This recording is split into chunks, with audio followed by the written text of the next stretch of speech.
Hello everyone, my name is Struan and I'm a scientist at Izon Scientist, and today I'll be helping you update your AFC V2. The first thing you'll need to do is visit support.izon.com to identify the latest AFC V2 firmware version.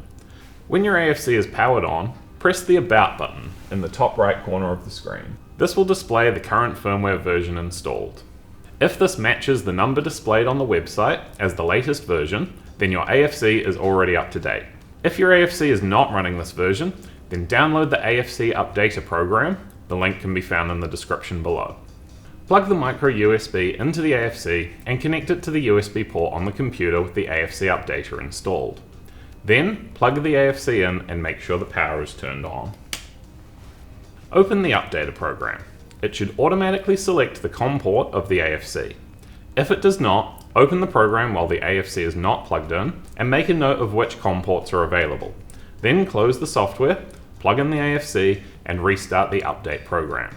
The new COM port that appears in the menu will be your AFC. Select this port to continue. The updater will check what version is most current and compare that to what is installed on the AFC. It will prompt you to update your AFC if it does not have the current firmware version installed. Click on the Update AFC 2 button, which displays the current version number. In this example, we're loading version 1.1.24. This process will take around 5 minutes to complete.